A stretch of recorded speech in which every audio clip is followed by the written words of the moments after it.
There's one thing that is unanimously hated in regards to 6th and sometimes 5th console generation game design. Something who people who haven't even played the games parrot because it's such a de facto opinion. That is the hatred of escorting NPCs. I've always enjoyed escort missions. After all, there comes a point where you are so well versed in game's mechanics that you just steamroll through every enemy, environment, and secret. You dominate the game and have everything under control. An NPC escort takes that control away from you. They can be unpredictable, make the wrong decisions, decide whether or not to engage in secret dialogue and Easter eggs, and you just have to deal with it. I understand people's frustrations, but I can't help but be addicted to the extra layer of interaction an NPC companion dependent on me for survival brings to the experience. So I'm Pliskin, and I'm going to tell you why you're too hard on these NPCs.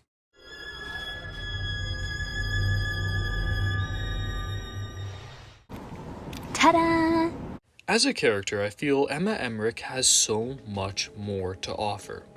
MGS2 rushes her drama, and outside a few scenes, we don't really get to know her outside of that trauma and that relationship to her brother. Luckily, A Snake Tale expands on her character a little and features more of the stellar gameplay she brings to the table. You see, MGS2 is all about pattern recognitions. You spend the first quarter of the game learning the ins and outs of the big shell, and the patrol patterns and quirks of different guards in different areas. This means by the time you meet Emma, you know the game's mechanics, from the swimming to the shooting to the niche ways that your tools can be used to solve out-of-the-box problems. So the extra air meter, the bug fear that Emma has that I totally empathize with, by the way, and the need to position her in safe hiding spots while you clear certain areas are all things you can handle. Hell, you can probably go handle them in multiple ways. Knowing the flooded areas by heart, or using the Pentasmin trick for an easier time. Dragging poor Emma through the bugs, or using your spray to clear a path. And of course, knowing all these safe nooks and crannies for her to hide in. Also, Twilight sniping is pretty great. Check out my Metal Gear Solid 2 review part 2 for more on that. Emma is the perfect final challenge of almost everything you've been doing on the big shell before plunging into the batshit endgame of Metal Gear Solid 2. So why do people hate this? Well, primarily because of the slower movement during the hand-holding and bug sections. Yeah, that's the genuine reason people don't like this, because you have to hold their hand and walk slower in a stealth game. Slow movement in a stealth game. I am so tired.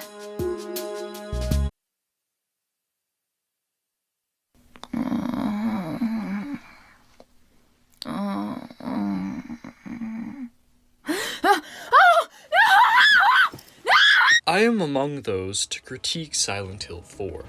The level design can be drawn out and tedious. The repetitive sounds and animations in combat is mind-numbing. And its incredibly lazily written protagonist and extraordinarily sexist depiction of its female characters distract from the cool lore hidden beneath it all. Like, honest to God, I have no problem with sexualization and sexy unlocks and all that kind of stuff, but when all of Cynthia's dialogue is about getting you off, and your motivation for saving both of them is just a crumb of pussy, please, just a taste. It's a little much. At least Eileen is an interesting character. Her motivations and reactions are much more relatable. Well, at least she becomes an AI companion. This escort section is held up as an example of everything wrong with escort missions. She's slower than you, and will not follow you through the doors unless you give her time to catch up. She attacks enemies, putting you and herself at risk. She can take damage from you, so you need to be careful about friendly fire. And if she receives too much damage, she becomes possessed and you get the bad ending. While this sounds like a bit much, let me debunk all of these points. First off, she's slower than you because she got beaten within an inch of her life, yet still soldiers on. And these levels are perfectly traversable by walking, and by now you are equipped to deal with most threats. Secondly, she fights enemies that are a threat to her, or B, because she just likes to help your ass out. Third, don't be a baby. Be mindful of where you are swinging. This is how melee combat cooperation works. You have any idea how many times I had to hold back applications of necessary force in order to ensure my colleagues and standby people wouldn't get hurt? Henry is mobile. Move positions and then use the precise weaponry so you don't hit her. In regards to her receiving too much damage, that has more to do with the atrocious combat loop and certain enemy designs rather than with Eileen herself. Something that is easily circumvented through playing on easy, which is generally a good idea for older survival horror games, especially if you're on your first time. But yeah, Eileen is great. She says interesting things, helps in combat, reads lore items that aren't accessible to the player without her, and she's also pretty and well animated. Seriously, this character model holds up even today. She reinvigorated my interest in the game, and I'm enjoying the second half of Silent Hill 4 so much more because of her and because of this escort mission. Because I'm a stud. I'm ballsy. I don't take no shit from anyone. I smoke my stogie anywhere I want. I don't have to find a hideout place like you.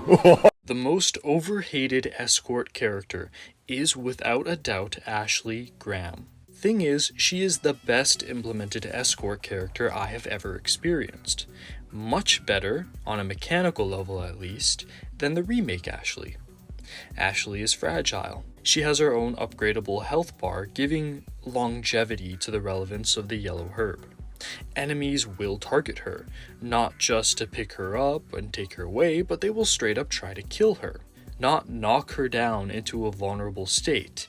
Kill her. Know what else kills her? Bullets.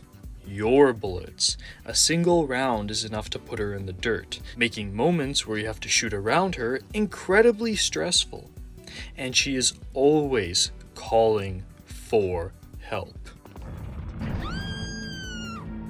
And she is always getting into trouble. She is, in every sense of the word, a damsel in distress, a modern-day helpless princess waiting to be rescued. Rescuing her is hard, but it's possible. And fair. You see, Ashley and Leon are one. In gameplay, while following you, her footsteps perfectly match up to Leon's, and she remains glued to your back.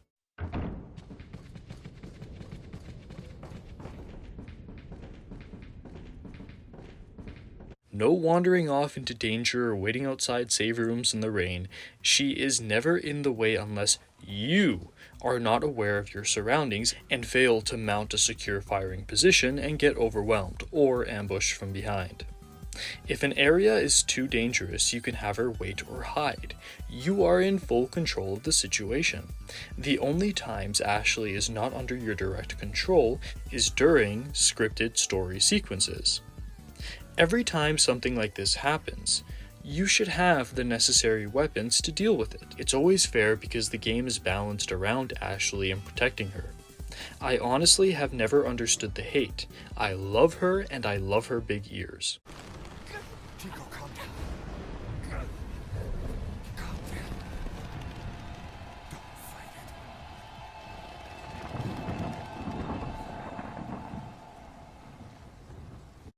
Towards the end of the 7th generation of consoles, we got prime examples of the anti-escort mission. I love The Last of Us. The combat, the stealth, the narrative, but one area that this game shows its flaws with are the AI enemies and Ellie. The enemies completely ignore Ellie. Ellie isn't hurt by most area of effect weapons, and friendly fire is non-existent. Aside from prompted and heavily telegraphed moments of vulnerability, Ellie is nearly invincible. Many years ago, perhaps before I started this channel, I was playing Last of Us while my ex chilled out behind me playing Animal Crossing. I was playing the game normally without deaths on grounded difficulty, feeling good about myself, when my ex-girlfriend said, "Aren't you supposed to be protecting her?" I stopped. I realized that I had not thought about Ellie's safety once for the last few encounters. I thought of her as invincible unless the game grabbed me by the hand and said, "Actually, no." Since that moment, every time I play Last of Us and see Ellie fist bump the enemy, I just kinda stop. Moments like this in anti-escort games make me long for experiences like Emma, Eileen, and of course 2005 Ashley. Looks like this is it. It stinks. Sure does. No way, Leon. Way.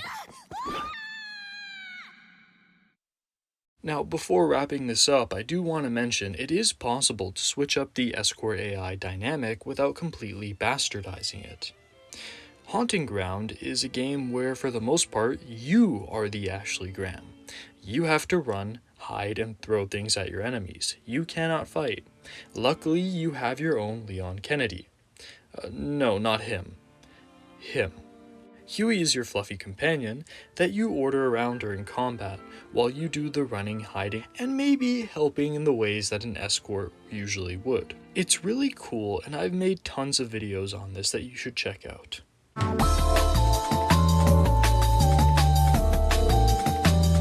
These escort missions are a burden.